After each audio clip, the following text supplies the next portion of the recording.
All right, here we go. Good afternoon. It's noon. It is Believe in Music Week. Now, for those of you that don't know, normally, I'm sure you do already, but we would normally be hunkered down in the wonderful halls of the Anaheim Convention Center celebrating NAMM. And with things as they are right now, this is pretty much the best thing we can do without actually being there in person. We miss it. We miss everybody at the show.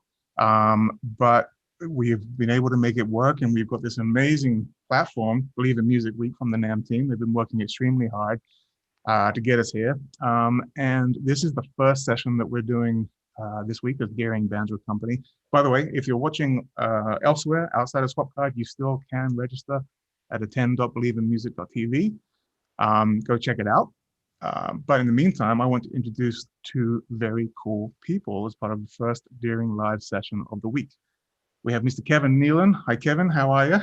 I'm well, thank you. Thanks for having me. You're very welcome. Pleasure to have you here. And Mr. Brian Kesinger. Brian, how are you? Very good. Thanks for having me as well. Very cool. Right. So we kind of know you, but I've got a question right up front for Kevin.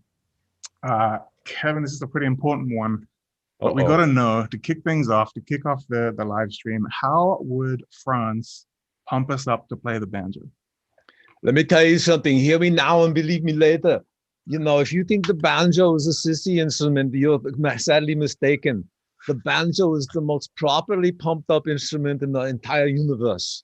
All right, enough talk. We're not here to talk. We're here to pick. That's all we can ask for. That's all we can. Right, we can shut this thing down now. We're done. Good. I like Brian's last name. It's kind of a name like you probably have to re-say a lot, Brian, because it's almost like people jarble it. They go, Brian Kesinger. That's right. Brian Kesinger. Right.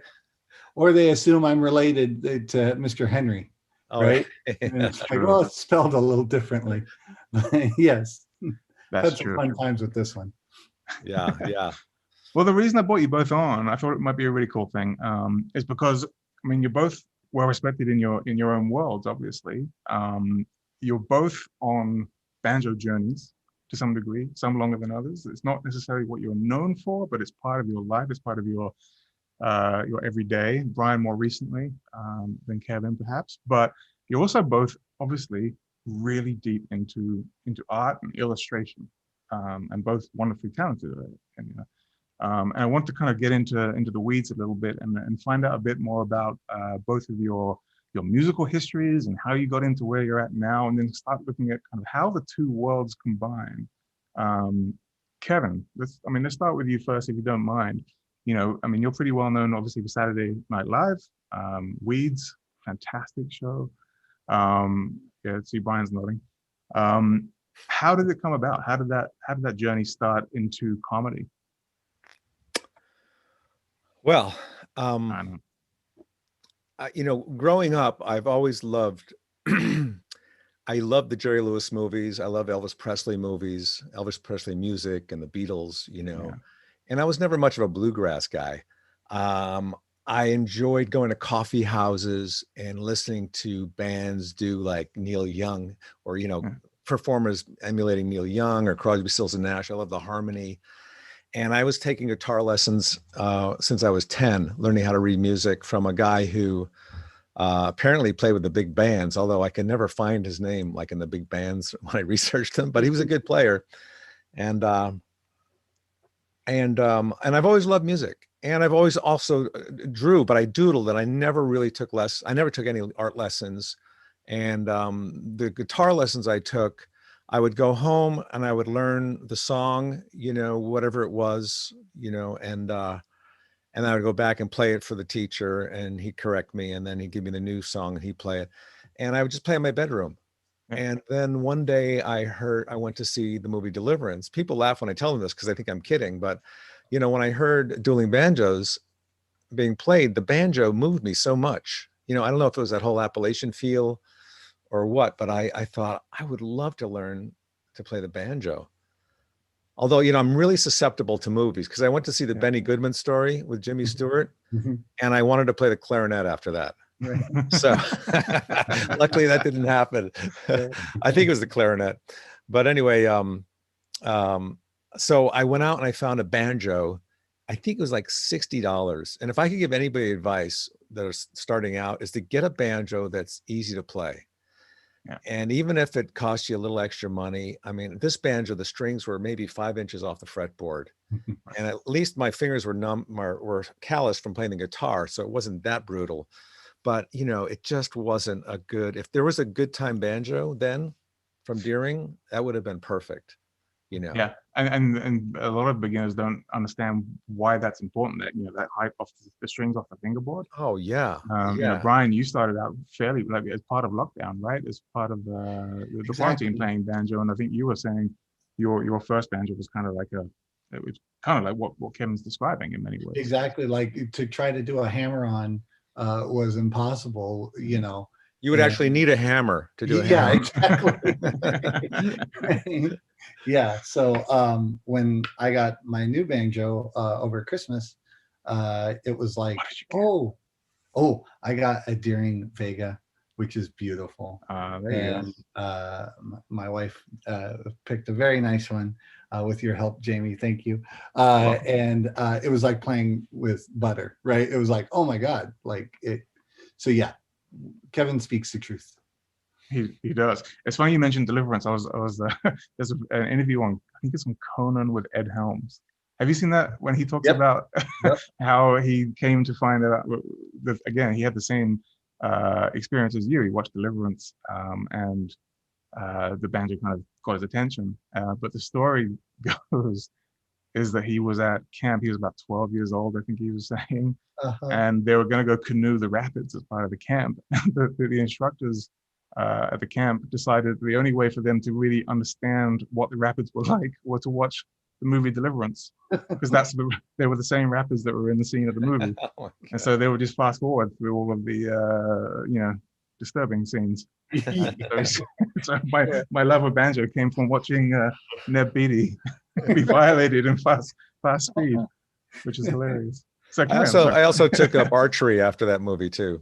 I took up archery and banjo. Quite the Renaissance film. Yeah. Okay, like a Steve Martin thing, right?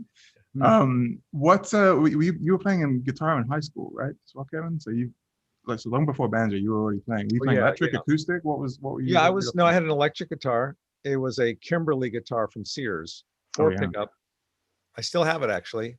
Yeah. And I had a Silvertone amp, which I still have, which are supposed to be good amps, I guess, because there's the old fuse boxes and everything, the old fuses. And so I still have that, but I was in different garage bands. And it's funny, in the last year, I've just been kind of having a resurgence of the songs we used to play in my garage bands, and we had different names like the Soulful Six, because we had a Puerto Rican singer once, and we did one soul song by James Brown, I Feel Good.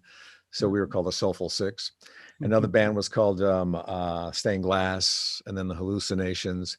But I played rhythm guitar, and my friend Dave Diazzo played the lead guitar. He was a real good guitar player. He had a Melody Gibson. Yep.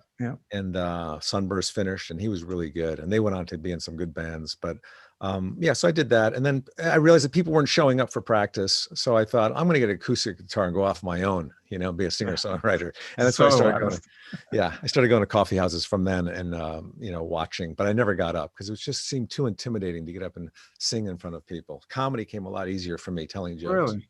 Yeah. So you're more comfortable getting up. Almost a lot of people who play instruments, they find that they can almost not hide behind it, but having something in their hands especially makes them more comfortable. Yeah, than for me, just them and a microphone, for example. Yeah, for me, it was like, it was just too intimidating. Like, I remember I was performing at Zany's once, a couple of years ago. No, it was more like probably 15 years ago now, or 20 years ago. And Earl Scruggs came because his son is a friend of mine, and he brought him along. And he was sitting right in the front row with his wife. And I would look at him occasionally, and I could tell he wasn't getting anything I was saying, and I knew he was coming. So I brought my banjo. I have a Liberty banjo from the Liberty Banjo Company. At the time I was using that, and I brought that for him to sign. And he came to the green room afterwards, and I took the banjo out, and he says, "Play a song for me." And I immediately I started sweating, and I took the banjo out, and it's like I couldn't even, it's like I'd never played the banjo before. I just couldn't play. And he was, he's very nice, but I said, I'm sorry, I just can't, I'm too scared to play in front of you. But he signed it for me, and I still have I have my song book, my book of banjo, banjo songs, Earl Scruggs banjo that he signed, and my banjo. That's Wow. pretty cool. Yeah. That's a really yeah. cool story. How long have you been playing though? I've been playing since I was 18. Okay, So that's, it's been like almost a little less than 50 years. And you play like what we call like a 3-finger, like a bluegrass Yeah, I style, play right? 3-finger, 5-string, 3-finger, but I just started getting more into clawhammer and clawgrass. I got the clawgrass banjo from you guys, Yep. which I love. It's a really nice banjo, but too nice for me. But for me, it's therapy. I don't really play with anybody or perform out. I love the notion. I used to go to the bluegrass festivals with Paul Morrissey, who owned Liberty Banjo in Bridgeport, Connecticut. He introduced me to all of that, and we get in his van and we go and we just set up. Twice I went with him, and he had a tarp that came out from his van, and a tent that we slept in, and he would sell banjo parts, Liberty banjo parts. And then I would watch all the people play in the parking lots, as they do, and just jam. And I was always too intimidated to play with them, but I love that whole notion. And I remember driving down to Kentucky with him in the van, and he would turn me on to all this bluegrass music, like the Seldom Seen, Bill Monroe and all that stuff. And to this day, I have fond memories of that. But I don't. The only person I really started playing with was with John McCune from the Nitty Gritty Dirt Band. That's pretty cool. Steve Martin and I would play. If you're gonna have some people to play with, there's some good guys to play with.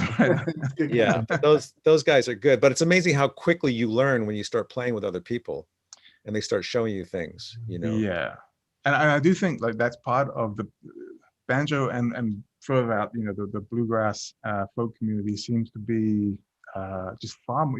Overall, I find it a lot more welcoming.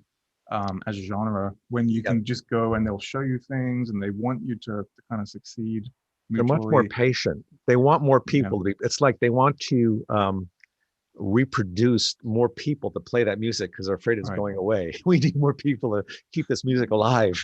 There is that. And we're doing our part to kind of give as much education as we can, like as far as lessons and technique and stuff like that. But certainly the quarantine, there seems to be any stringed instrument probably, but certainly with us, we're seeing a lot more people pay attention to it and wanting to get into it, probably priming themselves for when we can all get back together again and jam, go to an IBMA or a festival and also I think there's a lot better players now because of YouTube. You can easily go on YouTube and get a great lesson. You don't have to pick the needle up and put it down on the record, which is impossible for banjo. This is true. But now you have somebody sitting there playing it slow motion for you, and if you want to learn, you can learn. There's some really good apps as well. Artistworks are doing a great thing. They have Tony Trischka on there doing lessons, and also TuneFox is another one, which is more of an app, so you're kind of left to your own devices, but you can take a song and they'll teach you the lead, they'll teach you the rhythm part, and then you can loop certain segments of the song and just repeat it until you get it down. It's a real cool, intuitive app to try out if you're into it. What I loved a lot on the banjo, I don't know if you've done this yet, Brian, if you've played with anybody where they harmonize with their banjo, that is such a cool thing. Like if you're playing any particular song, they just take that harmony part of it, and it's like, wow, this is great. I was able to play with one other person so far, and he's much more experienced. So he told me, he's like, hey, just because I'm learning clawhammer. So he's like, just do your clawhammer strum and I'll fill in. He's like, you just play rhythm. And I did, and he just filled it in. And it was the first time I'd ever felt, oh, this is the connection between musicians. Right. And it was amazing. And that harmony was there. It was great. That's a lot of fun. But sometimes, like if I'm playing with other people, they think I'm really, really good. And the thing that scares me the most is this look. When they turn to me, they go like this. Yes. Everybody knows what that means. Nope. I'm happy just here. You guys play. I'm just going to be plucking a little bit. Right. That's like the Take a knowing. scissors to my strings. Yeah, Uh-huh. it's all you. Yeah. Take it, take it. Yeah, if you're new to playing music and you don't know what that means, Yeah, you're gonna find out either one way or the other, right? And you can just say, yeah. nope, I'm good. There's a difference between that look and ending the song look. They're very similar. The take it Yeah. look is like this. Yeah. And the ending of the song is like this. The subtle cues. Yeah. It is. I love it. I love it. Brian, let's talk about you for a minute. Because again, like I mentioned, you've been playing since really if I remember correctly, you told me that your wife started playing ukulele during Yeah, she started kind of ukulele. the first lockdown, and then Mhm. she started learning banjo from her teacher. Is that accurate? That's right. That's right. Yeah, she started back in March because she'd always wanted to play that instrument. She's an artist as well. And then she found this really great teacher, local teacher. And he mentioned that he also taught banjo, but he specifically said he only teaches clawhammer and Irish banjo. And I was like, oh, interesting. So that sent me down the rabbit hole of clawhammer versus bluegrass. Yeah. And I was like, oh, I kind of like the old timey feel of the clawhammer. Yeah. And if I can, if I'm going to go the distance of learning banjo, which is such a interesting and unique instrument, I might as well be that much more of a hipster and learn like the old timey version. Right. Right. So that was back in March. And so it's really been just a few months, right? Like till now, but I've fallen in love with it. The first strum, when you strum on a banjo, and the first one I played was my brother's actually. He Okay. let me borrow it. And I was like, oh yeah, I'm hooked. And when I could learn those first three chords of Rainbow Connection, I'm like, There you okay, go. I'm good. Because Kermit was the one who got me into the banjo. I was, about the same time of Deliverance, but I was a little younger. So Kermit's the unsung hero of banjo Yeah, implements. I think there's more people out there. yeah, Which is kind of your world, right? I think a lot of people who maybe don't know what it is that you do. Why don't you, introduce kind of because you're not like on screen in the same way that Kevin is, no, but people will recognize your work and know what you've been involved with yeah, from an thanks. animation standpoint.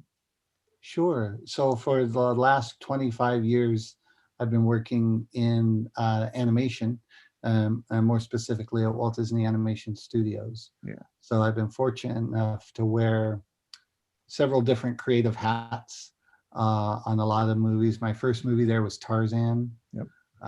And then the most recent movie I worked on there was Frozen 2. Very cool. And so worked on all the movies in between, which was pretty special because it was kind of like my childhood dream, and so I've been in the story department, I've been in the background department, and also character design as well. So it's been kind of nice to actually get a dream job. Yeah, absolutely. And do you work on digital tablets there? Is that a Wacom or? Yeah, now we do. Now it's mostly Wacom. There's a few. What was great, and I should say I'm no longer at Disney. I'm now independent. But what was great was when I was there, you had a couple people that were there from back in the day, right? That just, and those guys would still draw on paper. In fact, the story panels I have behind me framed up there are from my friend and mentor, Bernie Mattinson. And his first movie at Disney was Lady and the Tramp. Wow. So he could always win an argument in the story room when he'd say, well, Walt would do this. And we're like, okay, you win. So yeah, most of the studio is digital. But there are a few that can still, it's like John Henry, right? They can still beat out the digital stuff just because they're that good. Wow. Yeah, one of the greatest things about quarantine, I will say, is having Disney Plus and introducing our kids to all of the original Disney movies, all the hand-drawn ones. Like Robin Hood is my daughter's favorite right now, and she's watched it awesome. 100 times in the last couple of months, I think, and it's my favorite too. So I just watch it with it. It's great. Love it. Yeah, so good, so good. So, So yeah, so you've been playing for almost a year, which is about as long as Almost, we've yeah. been going through this craziness. What was it about the banjo? Are you from a musical family, or are I you? am actually. That's the funny thing is my parents are both musicians. My brother's a musician. I'm the only one that's not. And I think that my talent just went into visual arts as Yeah, opposed to music. But because I grew up around it, it was always very important to me and always a huge part. In fact, whenever I'm drawing, especially rough drawing, and Kevin, I'd love to hear what you think of this too, but I'm always listening to music, right? And I try to cater whatever the subject matter is that I'm drawing to a certain Spotify playlist, or I'll put a certain Yeah. piece of music on just to help me get that much closer in the zone. So that really helped me. And so when I picked up the banjo and started to play, it was that first kind of aha moment because I'd always spent all my time. My parents sent me to piano class, and I think I did one lesson and said, you know what? No, I'm good. I'd rather just draw. And so they gave me that space. But now coming back around to it, I get it, and I can hear it, and it's that feeling when you play. And again, like Kevin said, just really more just playing for myself. I don't have any goals of getting out there and playing, but it sure is a nice way to spend some time in the backyard. it's therapy, especially clawhammer style. Like it Yeah, really is. Like you can, because you don't necessarily need the ensemble. Like bluegrass is awesome, and I think it's a fantastic. It's better, in my opinion, anyway, when you're surrounded with a mandolin and an acoustic oh guitar and all yes, these kind of um, uh, added characters, if you will. But the claw hammer style as well is you can kind of lay back and just be by yourself, and it sounds you can sing with it and just accompany yourself along the way, or you can jam with people as well. That's my personal take on it. Kevin, would you agree with that? Because you said you're starting Yeah, to kind of no, I delve into love. that. I kind of came late to the clawhammer world.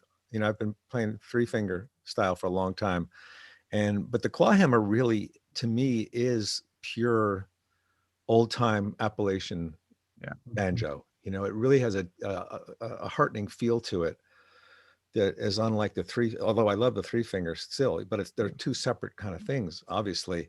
And the clawhammer, it's almost like you're accompanying yourself with it. You're playing rhythm guitar, rhythm banjo, and also you're playing the lead. It's two different things.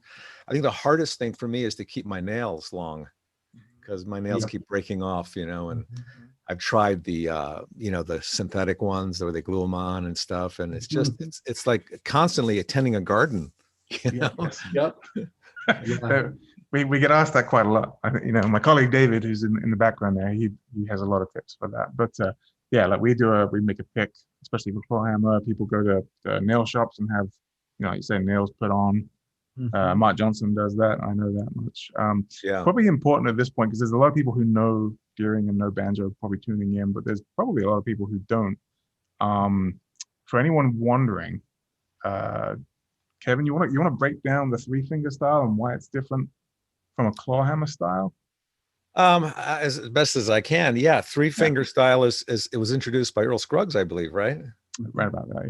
Yeah, Yeah. he And basically like yeah, pioneered you it. Yeah, you have three picks, two that go on your middle finger and your forefinger, and then a thumb pick.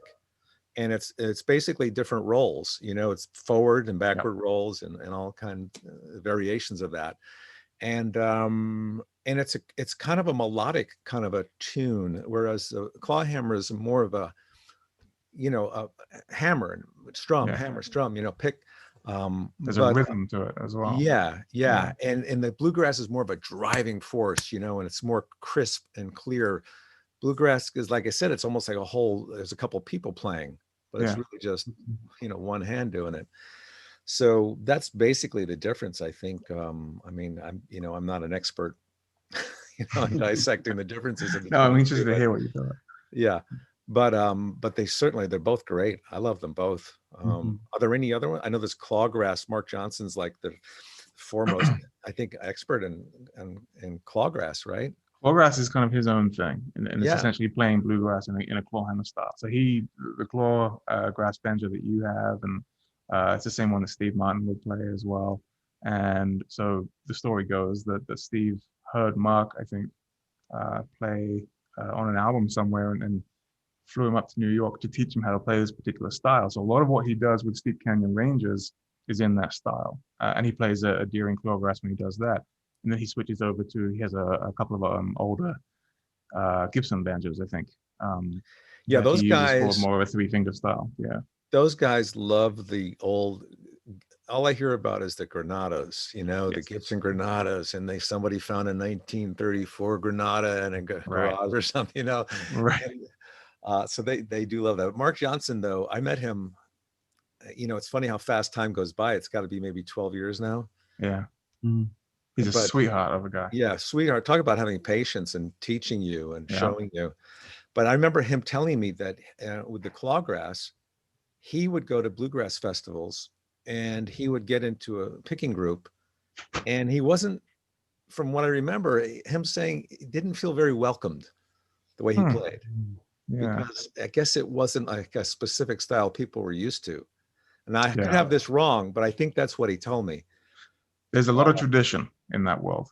Yeah, yeah. It's the right way or no way sometimes, as long I as you're guess playing the so. right style. But Yeah. yeah, I think that's starting to kind of dissipate and people are opening up a lot more. And Mark Johnson was a Steve Martin Banjo Award winner several years ago. Yeah. And so he's definitely proven his worth. And he's one of the guys that would ordinarily come to the show. And like you say, like he would sit around, and anybody who wanted to kind of just ask questions, not only would he answer them, he'd grab a banjo off the wall, stick it in your hands, and sit with you for as long as it took for you to get that first lick down. So that idea of trying to further the cause, if you will, and help people understand and get into it and get excited about it, that he's absolute marvel. Yeah, he's got a great tutorial CD out, a DVD or online, whatever it is, teaching it. And I remember I had a stand-up gig in Tampa, Florida once. Yeah. And John McCune from the Nitty Gritty Dirt Band is a friend of mine. He came, and Mark came because they both lived in Florida. Yeah. So they came to my hotel beforehand, and we all sat around the room and we played banjos before my gig. And then they came to my gig and they played at my gig. Before me, they got up and they played. Wow. And I think That's pretty cool. Yeah, I was really excited because, when you're doing your stand-up, you kind of get bored, you're just doing your thing and it's just you and some opening act. But now I had these two guys that were fantastic banjo players on stage, and I get to show these people what great banjo players they are. And, and I think they probably, made people fall in love with the banjo that night. Yeah, absolutely. I think it's great. I think that's the way forward. Brian, you fell in love with the banjo quite as much as you kind of centered a whole new project around it, which is kind of how we met anyway. I want to bring this in because I think it's really cool. Tell us about Buster and his haunted banjo. So when I'm learning something new, like a new hobby or a new skill or something, I always manage to bring it back into drawing, because drawing is like my passion and my first love and all of that. And on top of that would be storytelling, right? It's just kind of what my day job is. So I can't help but have that creep into the evening hours projects, right? And so every year there's a drawing challenge on social media called Inktober. And Inktober was started by an artist named Jake Parker. And it was actually what we were speaking about earlier. It was a call to artists to put away the digital media and for the month of October, do one ink drawing every day as a way to just kind of build up your skills and get back to the basics of inking and drawing and that sort of thing. So I have participated in that challenge multiple years. And this year, I kind of gave myself, each year is a theme. Like one year I did dragons, one year I did mermaids. But there was never really a narrative to it. It was just random dragon drawings. And so this year I thought, oh, you know what? I'm going to try to tell a story. So every drawing each day was going to tell the story of this little hobo skeleton and his haunted banjo.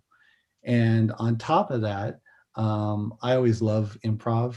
I've taken a few improv classes here and there, and it's really helps in animation to have some acting and improv abilities. So I thought, why don't I try to improv a picture book in October? That'd be cool. So I would do an illustration, and in the illustration would be a choice, and then whoever was following that post could vote, so kind of choose your own adventure sort of thing. Ah, And so I had the general outline of where I wanted the story to go, but it was really up to the audience to help me get there, right, and make these choices. Like the first image was Buster arriving, hopping off a train, and he sees that old kind of cartoon sign that says, "Do you want to go to the pier or you want to go downtown?" And I left that to the audience. And then decisions like that went through. So it was really fun. It got a lot of traction. It attracted a lot of banjo players. I noticed I was getting even more followers of my art that were actually banjo players, and that they loved that the banjo was being represented in a fun kind of cartoony way. And so, got the attention of one of your employees, Nathan, as well at Deering. And we decided to put on a show, a banjo review. And part of raising funds for that was to help our friends who were performers and been out of work, right, with the quarantine. It's one thing for us as artists who have, a sketchbook we can always draw on, but people in the performing arts have that kind of taken away. So we reached out to you and collaborated on an actual banjo that we're making 13 haunted banjos. Yep. And they were all funds were raised for those to go to those artists. So kind of a cool collaboration. That's great. It's going to be a lot of fun. And I think they've all gone, right? They sold out in like 48 hours, which was pretty amazing. Which is really, really cool. So those are in the works. I have samples next to my desk here, and they're very cool.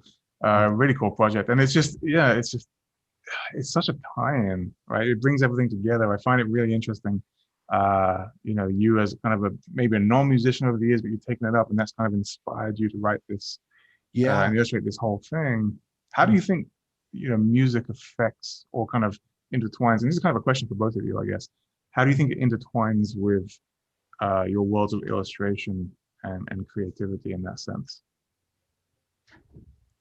But Brian was talking about when he's drawing, how he listens to music, mm-hmm. which can really set a mood. It's like if I'm drawing, like, say, Eddie Vedder, I'll listen to Pearl Jam music, mm-hmm. And kind of get into that mood. And I think it almost kind of like channels it into the drawing a little bit. It certainly helps me when it comes to drawing. Yeah, and for anyone who doesn't know Kevin Nealon, I didn't know this, I'll be honest with you, until I started checking out your Instagram feed about 2 months ago. Also a phenomenal illustrator. When did that come about? That's something that's kind of been, brewing in me for a long time. When I was a kid, I remember I lived in Germany when I was a kid, and we went to this military base. My father worked for a helicopter company in Germany. We weren't in the military, but I went to school on a military base. And I went into the commissary, and some serviceman had drawn a picture of another, like a private, on a napkin, with the cap on and a big nose and a protruding chin, and he left it on the table. And I was so mesmerized by that picture, and I would recreate it over and over again. And I just loved it. And from that day on, I think I just became interested in drawing and sketching. And even in high school, I never took any lessons, but in high school, in history class, you'd have to draw the maps, and you couldn't trace them. You'd have to look at them and then draw it on another separate piece of paper. I think that was really my first kind of art lesson, where I started learning how to recreate what I was looking at. And then I just started doodling, and my parents had their caricatures drawn in Paris by a really good caricature artist. It wasn't your typical caricature artist, but it was really good and different, and it was in pastels and colored, and they were each framed and hung in my bedroom growing up. And I would always be looking at those caricatures when I lay in bed. And so it was kind of like just kind of cemented into my mind. I'd study the colors and the way the strokes went and the exaggerations. And then not until about and then when I was on SNL during the table read, we go through all the sketches, you know, and reading them. And sometimes it was a laborious, long process. And I would get bored. And whatever sketch we were on, I would just start doodling the person across from me, whether it's Chris Farley or, you know, Dana Carvey or whomever it was. And I do it in the margins on the script. And so most of my scripts, you know, when I got back, they had pictures of people drawn on them. And then people really seem to appreciate, I don't know if you get this, Brian, but when you're drawing, people are so amazed that you can draw, you know, they go, wow, that's, how do you do that? You know? And so I kind of like the feedback that people were giving me. And I started doing caricatures of people and friends, and they just loved it. And they'd get, for gifts, they'd give me, like, you probably get this, Brian, you get sketch pads, you know, and pens. Yep. Give you that, you know, oh, I know what to get Brian. Let's Yeah, get him a sketch pad and some pens, you know, and, or they'd go somewhere, they bring back a pen from Scotland or whatever. Cool. Yep. And so I was sitting at LAX 2 years ago, and I was on Instagram looking at different artists' work, caricatures, and I saw this one guy who was offering art lessons in England and via Skype. So I signed up for £500, I think it was, for 6 weeks or whatever. He would teach me how to draw, and that's when I first got introduced to tablet, you know, art, like Wacom and digital art, and Photoshop. You know, I thought we were just be sketching on paper. And so unfortunately, about 70% of the class was trying to teach me how to use Photoshop, you know, but he was really good at it. His name was Paul Moyse, at Moyse Paul, Moyse Paul. And he really got me going. And there's this other illustrator, I don't know if you ever heard of him, Jason Seiler in Chicago. He just did the president and Kamala Harris on the cover of Time magazine. He's a great illustrator and a caricature artist too. So he's been kind of my mentor. Amazing. Yeah. Yeah, the drawings are really good, and I encourage people to take a look, because, you know, a lot of times when people hear caricature, they think of the carnival style, right? The big heads, and that's not what this is. It's a different form of portraiture that you do so well. So credit to your talent and your teachers, because they're really nice. That's you posted one fairly recently of Chris Farley, I think. Right before Christmas. It was just spot on. And Tommy Boy, right? Yeah. My art Instagram is Kevin Nealon Artwork, at Kevin Nealon Artwork. Yeah. And I just post the drawings I do there. But I am coming out with a book. Because you know how you get people say, hey, you should do a calendar, or you should do a book, or a coffee table book. And so, you know, I wanted to do a book just about stories from my life in the entertainment business, you know, meeting all these different people and musicians and stuff. And then I thought it might be fun just to, you know, have a book of anecdotes, but whatever the anecdote is about, do a caricature of that person that it's about. Amazing. So I thought maybe like 40 different pictures of different people, and then the anecdotes that go with it. That's great. And is that coming out this year? Well, I haven't, I just got with a book agent, so we're going to start pitching it to different people, but I figure I could finish it. You know, with digital art, it's a little quicker than doing oil paints and stuff. So I could probably do like like a painting a week, because it takes me a long time. I'm not like you, Brian. I can't go fast. It takes me a long time, and I got to erase stuff, and, you know, and I'm never really finished, but I just end up posting it, you know. Right. They look great. They look great. Does music or a certain genre of music kind of keep you focused while you're drawing, either of you? Or is it just kind of whatever the mood is that kind of keeps you going? For me, it's a lot of times it's movie scores. Okay. Because I'm trying to kind of tell cinematic stories with my storyboards. So, you know, the Lord of the Rings soundtrack is a good go-to. Anything John Williams, James Horner, that sort of stuff is really good. But if I'm doing character work, it will be a little bit more eclectic. Like, it's more of like kind of the feel. Give us some examples. Well, like if for Buster, when I was coming up with the little skeleton, there's a lot of Tom Waits. Oh, cool. You know, just grizzled, you Yeah. know, moody, dripping with mood, Yeah. kind of sound, darker sound, maybe some Tim Burton, or I'm sorry, Danny Elfman music. Yeah. That sort of thing. What era Tom Waits are we talking? There's a pretty broad span of That's Tom. true. And I'm not that good with my history, but it's probably his stuff in the 80s Yeah. that I was My listening favorite. to the most. Yeah. And so, yeah, I really kind of, and it's funny, my iTunes is almost a history of the projects I've worked on, because I name all the playlists for either the movie or the sequence of the Okay. movie I worked on. So yeah, it's a fun way to kind of go back and look at the stuff I worked on through music. Yeah. What about you, Kevin? I'm kind of a multitasker, so I like to kind of learn things as I'm doing other things. So I'll listen to Mhm. podcasts Okay. or I'll listen to music. But the interesting thing about me is I will listen to the same song over and over again. I'll put it on repeat. Like lately, I've been listening to a version of "Here You Come Again" by Dolly Parton off the Dumpling original. It's with her and Wyla Amai, I think her name is. It's Yeah. a great duet they do together. So I mean, I have to listen through the headphones, otherwise people in my house get angry that it's being played so many times, where it becomes just part of the ambiance background for me, and it sets a mood for me. Or I'll listen to Todd Rundgren, Yeah. Mhm. or Crosby, Stills and Nash, stuff from the 70s Yeah. usually. Just keeps you zoned in. Yeah. But I do want to learn. I do want to become more familiar with bluegrass music. So I also try to like play a lot of Bill Monroe, Mhm. and revisit some of those bands and some of the newer Bella Fleck, and Yeah. just to kind of have that going. We've been doing Deering Live now since since really like April when it all shut down, but we've been bringing guests on since about May time. And we've had some really cool some of the people releasing new albums, more original music. It's just so fun to see, like Trey Wellington. Check him Mhm. out, like he's a phenomenal player, and he's doing things that are maybe a little different. Chris and Scott Benson, Graham Sharp, all these people that are revered, in the bluegrass world.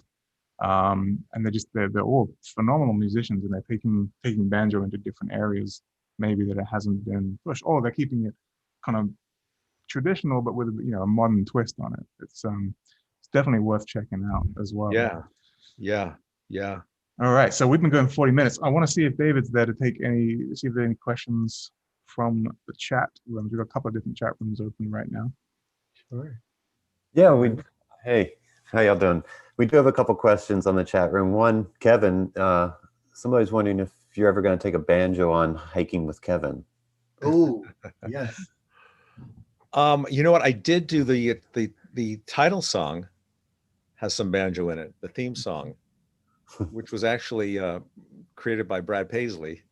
We did it at my house. He had his laptop there, and we just took like tin cans and a little bit of banjo, a couple of notes on the banjo, and he mixed it all together and made a nice little theme song for the hiking with Kevin. But I don't think the banjo is really heavy, so to take a banjo on a hike, that's one of the reasons I took up the claw hammer, is because it's a lot lighter than a 3-finger, bluegrass style banjo.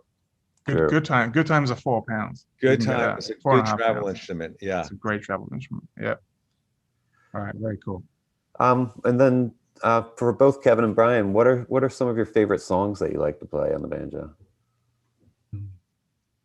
Well, I'm still learning, so my catalog is pretty thin, but definitely Rainbow Connections up there. Again, just because it's like, come on, is there more of a banjo anthem other than maybe the Dueling Banjos, Right. which I'm not there yet. But like, yeah, you play that and it feels good. Yeah. But I'm learning a lot. I'm learning a lot of the old timey tunes, and yeah, I'm getting there. But it's funny with clawhammer, I found, and what's helped me actually, because in trying to learn an instrument before, like piano, um, it's you really have to focus. You have to work every day and practice. And I found with clawhammer, part of that is learning that strum, that bum diddy strum, and that I can do. You can, if you got a show on, you can just practice, right, and get good with that. And so I was able to get good with a component, which then unlocked the next level. So I feel like now I'm at the, okay, let's really explore the songs, the music, that sort of thing. So Ask me that again next year. We'll do it again next year. We'll do it in person next year. We're going to There ask you that go. same Even question. better. Yeah, absolutely. You Dave, know, any more? I like a lot of the standard songs, like Cripple Creek and all those. But I also kind of enjoy, like Brian, you mentioned earlier that you have a teacher, a clawhammer teacher, Yeah. who just teaches clawhammer, old time and Irish. And I Yeah. kind of like the Irish songs too. In fact, right now I'm learning, maybe it's Scottish. It's Lass O Gowrie. Oh, nice. And I actually have it in front of me. It's from one of these old banjo newsletters that I used to, get a subscription to. Oh, yeah. that's great. Yeah, and this one I got so long ago. It's like $1.95, May 1994. Wow. And so it's fun to kind of go through them. And but so I like that. And there's a song that I like. When I went in, I told you about Liberty Banjo in Bridgeport. When I first got into the banjo, I was maybe 20 or whatever. And I went in there and there was a guy sitting down. You know how they'll play out in the lobby, and he was playing Nola on the banjo. And I thought, that is amazing. What an intricate song. And he's, it's so interesting. It's a piano song, basically. Yeah. And so I learned how to play that. That took me like 20 years to learn how to play. And if I don't play it every day, I can't play it. I have to practice it a lot. Yeah. And then there's a song that I like that Steve Martin wrote called Picken County Turnaround. Oh yeah. That I like to play. And old Joe Clark, things like that. But I do want to get into more of the obscure, music that maybe some of the newer players are coming up with. Are there any? Somebody's asking. Are there any banjoists that either of you have discovered during the past year during lockdown? I found one in my bedroom. He was. I thought, where have you been? You're so good. I haven't. You mean like on music, like on YouTube, Spotify or something? Yeah. On the YouTube, yeah. On the YouTube, on the World Wide Web. I haven't really. I haven't been looking that hard, I guess. I found one actually. And of all things, found them on Facebook. It's the Bridge City Sinners, and they're like a really cool like bluegrass goth punk band, and they're again kind of a darker sound, but the lead singer, she plays a banjolele, and then they have two other banjos in the band as well as an upright bass. They don't have a drummer. But yeah, they're kind of cool. They're creepy. What was their name again? Bridge City Sinners. Oh, cool. They're not part of the Muppet family, are they? I believe the Electric Mayhem may have done a collab with them, but yeah, they are people. They have legs. When I was younger, I used to love Neil Young's song "Old Man." Oh yeah. And they had that great banjo in there, which I thought that sounds really cool, And it wasn't 2 years later that I found out it was a 6-string banjo that James Taylor Right. on there. Yeah. So I thought that was pretty interesting. So I'm kind of interested in the 6-string banjo too. Well, Kevin, it just so happens that on Wednesday we have a session at noon as part of Believe in Music called "The Versatility of the 6-String Banjo." And I'm sure that song will come up. Yeah, with session marvel Brad Davis. But that's Wednesday. We're very excited about that because it is, as you say, there's a few songs that will probably stick out to people who hear banjo, and then they'll discover down the road that it was maybe a 6-string banjo played by somebody who was able to make it sound like a 5-string. And are these podcasts on live or are they taped? The one we have on the 6-string banjo is coming up on Wednesday at noon as part of Believe in Music. On Deering banjo or? Yep. I'll email you a link to it. Oh, that'd be great. Yeah, absolutely. No problem at all. So yeah, join in for that because that's a good one if you want to get into that world as well. David, any other questions from the audience? We do have one more from Tom Patterson, wondering if Kevin has any particular banjo players or styles he tries to emulate. Well, we were talking about Mark Johnson earlier. Yeah. I like the way he plays. I like that clawgrass. And I actually got a clawgrass banjo from Deering, so I have to learn how to play that now. Got it. Boy, there's so many good banjo players out there, and I forget their names, but I typically kind of like watch. Oh, you know who I really like is Rihanna Giddens. Is that her Yeah. Oh name? yeah. She's Yeah. I mean, that is really what she plays, the way she plays. I mean, talk about, I guess, old time or Mhm. claw clawhammer. I mean, that's really interesting. And the banjo she has, I don't even recognize them. They look like oversized, maybe, or When they're fretless, I think a lot of times she plays fretless. really. Plays the chord Banjo. banjo a lot, which Yeah, is, kind of an emulation of original banjos before they're kind of modernized with yeah. metal Where does parts. she get those? There's makers and independent makers that make these kind of old style of instruments. Yeah. Because Mhm. I DM'd her once. I said, "What kind of banjo is that?" I don't think I heard back from her, but Yeah. I Well, thought So she's on coming up on Deering Live in a week, and Yep. she is. you can go on the chat then. Oh, oh, great. We'll give you an exclusive seat to that one, Kevin, and you can Yeah. have I would love that. an inroad with Rhiannon on where she finds her amazing Would you minstrel stuff. send me a link for that one too? Because I'm so busy during the pandemic. Would, You're would, gonna would, be busy. would you like to join our mailing list? We can Yeah, put you on. Please. Yes. Do you accept marketing from Deering? Cookies. I like any kind of Deering cookies. I'm gonna say, I think Dulcie Duck also says Jens Kruger.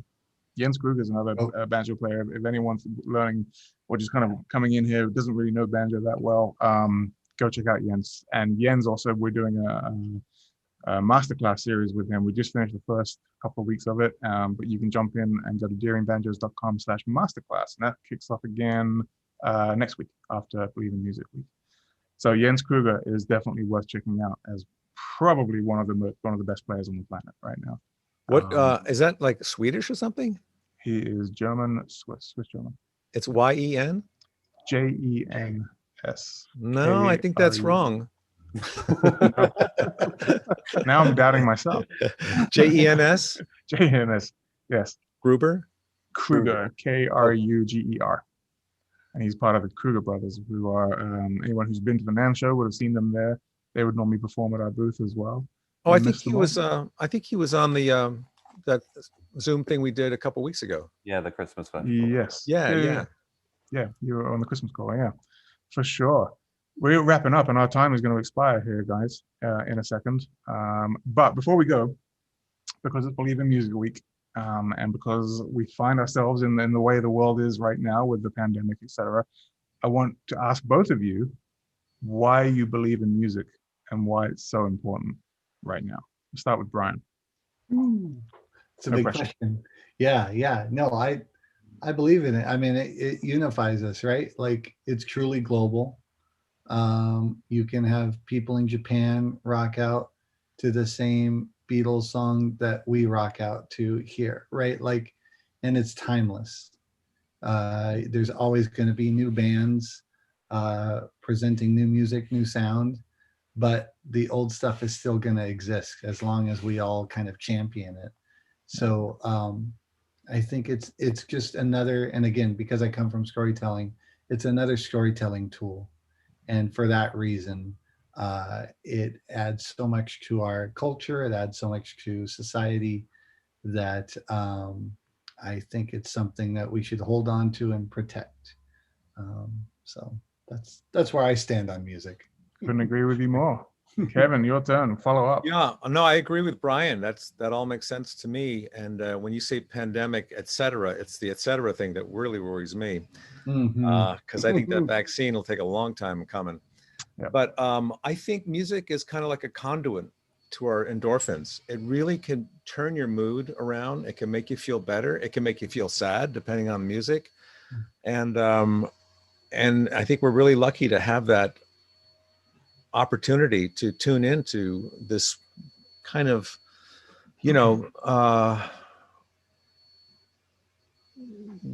language that can Really? control our emotions. It's like meditation almost, I mean, if I get in my car and I go for a drive with the windows down and I play my favorite music, I come back, I'm a much better person to be around, I hear you. Yeah, So, 100%. we're lucky to have music in the world. No matter what you like to listen to, it really it massages. I think it massages your your well-being. I think you're absolutely right. I think it's I've always said that there's a few things in the world that can bring everybody together. One of them is food, because food always brings people together, and everyone around the world can get on board with that. But I think everybody has either a piece of music or a relationship with some kind of music that can evoke memories or trigger different emotions within themselves, like you said. And I think that's the most important part. Yeah, it's of the whole food. thing. It's food, music, and cricket. Those three things right there. Those are the three. Yep. As an Englishman, I will tell you that I have never watched a game of cricket in my entire life, nor have I watched a game of baseball, but that's a different story. All right. Well, guys, listen, any final thoughts for the day? Because I think we're going to sign off and head back over to the Believe in Music crew. Practice, practice, practice. Practice, practice, practice. And Right. have fun. Couldn't agree more. Practice and have fun. If you're not having fun, you're not doing it right. All right.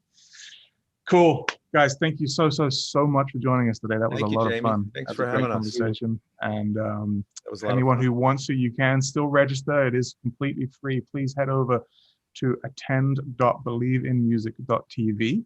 You can register there, and you get all the access to all the sessions from us, from all the other manufacturers. And then there's a whole, check out products and interact with different brands and that kind of stuff. Kind of like being at a NAMM show, but just in front of your computer. But they've done a really, really good job of setting this up. And so thank you again to the Believe in Music and the NAMM team, because you're doing a great thing. And we can't wait to be back in Anaheim in 2022. All right.